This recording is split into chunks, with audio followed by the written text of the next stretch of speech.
ನಮಸ್ಕಾರ, ಇಂದಿರಲು ಯೂಟ್ಯೂಬ್ ಚಾನಲ್ಗೆ ಪ್ರೀತಿಯ ಸುಸ್ವಾಗತ. ನಾನು ಈ ವಿಡಿಯೋದಲ್ಲಿ ತುಂಬ ಜನಕ್ಕೆ ಉಪಯೋಗ ಆಗುವಂಥ ಬಹಳ ಬೇಗನೆ ಇನ್ಸ್ಟೆಂಟಾಗಿ ಮಾಡುವಂಥ ರಸಂ ಮಾಡಿ ತೋರಿಸ್ತಾ ಇದ್ದೀನಿ. ಎಷ್ಟೋ ಜನ ಊರುಗಳನ್ನು ಬಿಟ್ಟು ಬೆಂಗಳೂರಿಗೆ ದುಡಿಯೋಕ್ಕೆ ಅಂತ ಬರ್ತಾರೆ.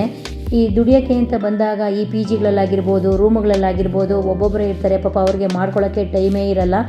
ಅಂಥ ಟೈಮಲ್ಲಿ ಏನೋ ಒಂದು ಹೊಟ್ಟೆಗೆ ಬೇಗ ಆದರೆ ಸಾಕಪ್ಪ ಅಂತನೋ ಅಷ್ಟು ಮಟ್ಟಿಗೆ ಇದ್ಬಿಟ್ಟಿರ್ತೀವಿ. ಯಾಕೆಂದರೆ ಹೊರಗಡೆ ದುಡಿಯೋಕ್ಕೆ ಅಂತ ಹೋಗಿರ್ತೀವಿ, ಮನೆಯಲ್ಲಿ ಬಂದು ಮಾಡ್ಕೊಳಕ್ಕಾಗಲ್ಲ ಅಂತಂದಾಗ ಏನೋ ಒಂದು ಇನ್ನೇನೋ ಮಾಡ್ಕೊಳ್ಬೇಕು, ತಿನ್ಕೋಬೇಕು ಅಂತ ಟೈಮಲ್ಲಿ ನೋಡಿ ಈ ಥರ ಬಹಳ ಬೇಗನೆ ಮಾಡ್ಕೊಳ್ಳುವಂಥ ರಸಮು ಏನಿಲ್ಲ. ಈ ರಸಮ್ಗೆ 1-2 ಟೊಮೆಟೊ, 1 ಈರುಳ್ಳಿ, ಒಂದು ಸ್ವಲ್ಪ ಬೆಳ್ಳುಳ್ಳಿ, ಕರಿಬೇವಿನ ಸೊಪ್ಪು, ಹಾಗೆ ಕೊತ್ತಂಬರಿ ಸೊಪ್ಪು, 1-2-3 ಒಣಮೆಣಸಿನ್ಕಾಯಿ, ಒಗ್ಗರಣೆ ಮಾಡ್ಕೊಳ್ಳೋಕ್ಕೆ ಬೇಕಾಗಿರುವಷ್ಟು ಎಣ್ಣೆ, ಸಾಸಿವೆ.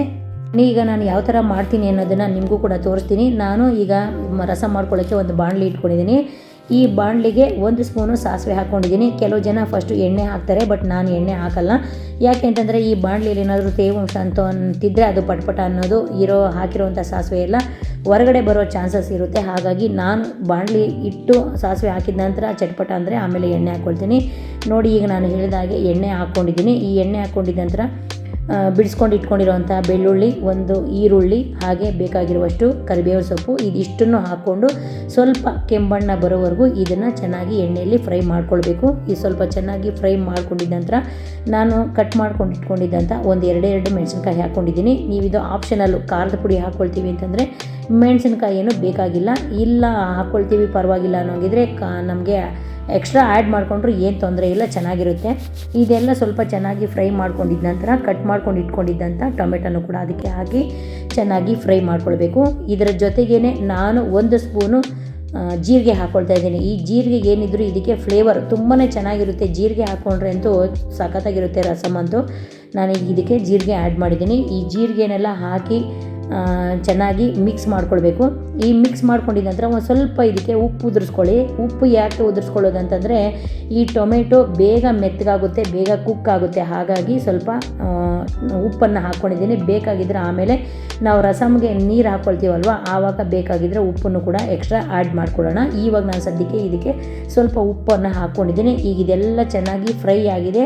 ನಿಮಗೆ ರಸಮ್ಗೆ ಎಷ್ಟು ನೀರು ಬೇಕಾಗುತ್ತೆ ಕ್ವಾಂಟಿಟಿ ಅಂತ ನೋಡಿಕೊಂಡು ನೀವು ನೀರನ್ನು ಆ್ಯಡ್ ಮಾಡ್ಕೊಳ್ಳಿ. ನಾನು ಇದಕ್ಕೆ ಸುಮಾರು ಒಂದು ಅರ್ಧ-ಮುಕ್ಕಾಲು ಲೀಟ್ರ್ ನೀರು ಹಾಕಿದ್ದೀನಿ. ಯಾಕೆ ಅಂತಂದರೆ ನಮಗೆ ಒಂದು 4-5 ಜನಕ್ಕೆ ರಸಮ್ ಬೇಕಾಗಿತ್ತು. ಹಾಗಾಗಿ ಈ ನೀರನ್ನೆಲ್ಲ ಆ್ಯಡ್ ಮಾಡಿದ ನಂತರ ನಾನು ಕಟ್ ಮಾಡ್ಕೊಂಡು ಇಟ್ಕೊಂಡಿದ್ದಂಥ ಕರಿಬೇವಿನ ಸೊಪ್ಪಾಗಿರ್ಬೋದು, ಸ್ವಲ್ಪ ಸಾಂಬಾರು ಪುಡಿ, ಸ್ವಲ್ಪ ರಸಮ್ ಪೌಡರು, ಹಾಗೆ ಹಳದಿ ಪೌಡರ್ ಅಂದರೆ ಅರಿಶಿಣ, ಇದನ್ನೆಲ್ಲ ಹಾಕಿ ಚೆನ್ನಾಗಿ ಮಿಕ್ಸ್ ಮಾಡಿ ಒಂದು ಇದಕ್ಕೆ ಪ್ಲೇಟ್ ಹಾಕಿದೆ. ಇದಾದ ನಂತರ ನೋಡಿ ಚೆನ್ನಾಗಿ ಕುದಿ ಬರ್ತಾ ಇದೆ. ನಿಜವಾಗ್ಲೂ ಇದಕ್ಕೆ ಕಾಯಂಗೆ ಇಲ್ಲ, ಏನಿಲ್ಲ, ಒಂದು 10-15 ನಿಮಿಷಕ್ಕೆ ರಸಮ್ಮು ರೆಡಿ ಆಗೋಯಿತು. ನೀವು ಕೂಡ ಈ ಥರ ರಸಮನ್ನು ಮಾಡ್ಕೊಳ್ಳೋದಕ್ಕೆ ಟ್ರೈ ಮಾಡಿ. ಇದು ಬ್ಯಾಚಲರ್ ರಸಮ್ ಅಂತಲೇ ಹೇಳ್ಬೋದು. ಸಖತ್ತಾಗಿರುತ್ತೆ. ಬಿಸಿ ಬಿಸಿ ಅನ್ನ ಹಾಕ್ಕೊಂಡು ತುಪ್ಪ ಹಾಕ್ಕೊಂಡು ತಿಂತಾಯಿದ್ರೆ KG ಗಟ್ಟಲೆ ಅನ್ನ ತಿನ್ನೋರು ತಿಂತಾರೆ. ಇನ್ನು ನಿಮಗೆ ಈ ರಸಮ್ಮು ಯಾವ ಥರ ಇತ್ತು ಅನ್ನೋದನ್ನು ನೀವು ಮಾಡಿ ನೋಡಿ ಟೇಸ್ಟ್ ಮಾಡಿ ಹೇಳಿ. ವಿಡಿಯೋ ನೋಡಿದ ಮೇಲೆ ಲೈಕ್ ಮಾಡಿ, ಕಮೆಂಟ್ ಮಾಡಿ, ಶೇರ್ ಮಾಡಿ. ಸಬ್ಸ್ಕ್ರೈಬ್ ಮಾಡದೇ ಇರೋರು ಸಬ್ಸ್ಕ್ರೈಬ್ ಮಾಡಿ. ವಿಡಿಯೋ ನೋಡೋಂಥವ್ರಿಗೆ ತುಂಬ ಧನ್ಯವಾದಗಳು. ನಾನು ಮಾಡುವಂಥ ಇನ್ಸ್ಟೆಂಟ್ ಅಡುಗೆಗಳೇನಾದರೂ ನಿಮಗೆ ಬೇಕಾಗಿದೆ ಅನ್ನೋಂಗಿದ್ರೆ ವಿಡಿಯೋ ನೋಡಿದ ಮೇಲೆ ಕಮೆಂಟ್ ಮಾಡಿ. Thank you. Bye bye. ಮುಂದಿನ ವಿಡಿಯೋದಲ್ಲಿ ಸಿಗ್ತೀನಿ. ಬಾಯ್ ಬಾಯ್.